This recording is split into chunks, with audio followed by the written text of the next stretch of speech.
20 mga taga-DPWH at 4 na mga kontraktor ang nakaharap ngayon sa kasong graft and corruption at malversation of public funds matapos na kasuhan sa ombudsman ni DPWH Secretary Vince Dizon. Ito ay kaugnay pa rin ng mga naungkat na katiwalian tungkol po sa mga ghost at substandard na mga flood control projects na kanilang kinakasangkutan.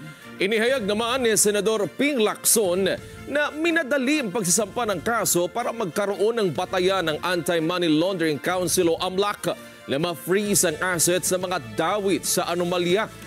Para sa iba pang detalye, kunin natin live kay Vic Somentak. Vic!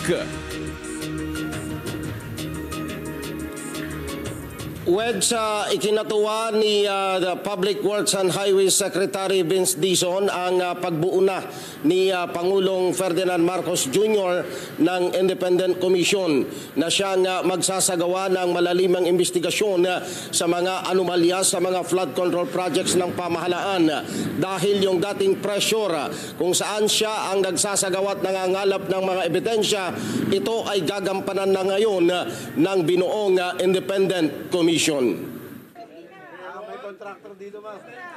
Bit-bit ang sangkaterbang mga ebidensya at dokumento mismong si Public Works and Highways Secretary Vince Dizon ang nagsampa ng reklamo laban sa 20 DPWH personnel at 4 na contractors sa Office of the Ombudsman.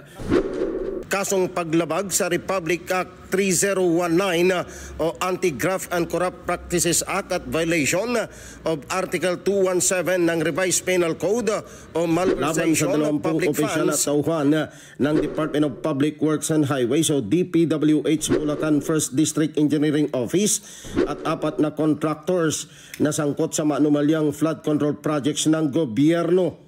Sinabi ni Dizon na patikim pa lamang ito dahil marami pa ang susunod na masasampahan ng kaso sa sandaling malikom na ang mga kinakalap na ebidensya laban sa mga opisyal ng DPWH, contractors at maging ang mga politiko na sangkot sa anomalya sa mga flood control projects ng gobyerno.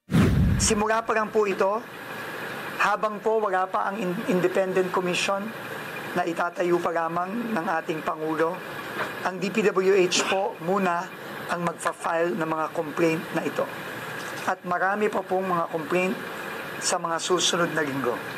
Sa sandaling mabuo na ang 3-man panel ng Independent Investigation Commission na ipinangako ni Pangulong Bongbong Marcos, ay ipapaubaya na ng DPWH ang investigasyon at pagsasampa ng kaso sa mga mapapatunayang sangkot sa maanumalyang flood control projects. Binigyang diin ni Dizon na galit si Pangulong Ferdinand Marcos Jr. sa ginawang paglustay at pagbulsa ng 100 bilyong pisong pondo para sa flood control projects, kaya walang sisinuhin sa gagawing investigasyon at pagsasampa ng kaso kahit mga kaibigan at kaalyado ng administrasyon. Tayo po ay magiging resource ng DPWH. Ang DPWH ay magiging resource ng Independent Commission. Kung ano po ang kakailangan ng mga dokumento, mga testimonya, yan po ay ibibigay natin at full cooperation po ang ibibigay natin. Niliwanag ni Dizon na kasong graft and corruption at malversation of public funds ang ikinaso at hindi plunder dahil batay sa rekomendasyon ng mga legal luminaries na kanyang kinonsulta.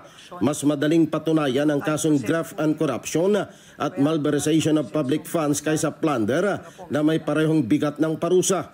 Kinumpirma naman ni Senador Panfilo Lacson na nagbigay ang kanyang opisina ng mga dokumento at ebidensya na kailangan ni Secretary Dizon para sa pagsasampa ng formal na kaso. Dagdag pa ni Lacson, minadali ang pagharap ng reklamo upang magkaroon ng batayan ang Anti-Money Laundering Council o AMLAC na may freeze ang assets na mga sangkot sa katiwalian. Si Secretary Vince Dizon, mabilis. Kasi kagabi lang kami nagkausap, kahapon actually. Dahil sabi ko, pakuha mo na rito yung mga kailangan yung dokumento na para makapag-file ng complaint. Ano lang to, cover letter lang ang kailangan nito kasi nakakompile na lahat. At kanina napakabilis ng umaksyon. At sabi ko, agad-agad after ma-receive yung inyong kopya ng complaint sa Ombudsman o sa DOJ, mag-request na kayo ng pag-freeze ng accounts sa AMLAC. Wedge, nagpahayag naman ng kahandaan ang House Tri-Committee on Infrastructure na nagsasagawa din ng investigasyon sa maanumalyang flood control projects ng pamahalaan na sa loob ng dalawang hearing na kanilang isinagawa, anuman ang kanilang mga nakalap na ebidensya laban sa mga inaakusahan na sangkot sa maanumalyang flood control projects, ito ay handa nilang ibigay sa binuong Independent Commission.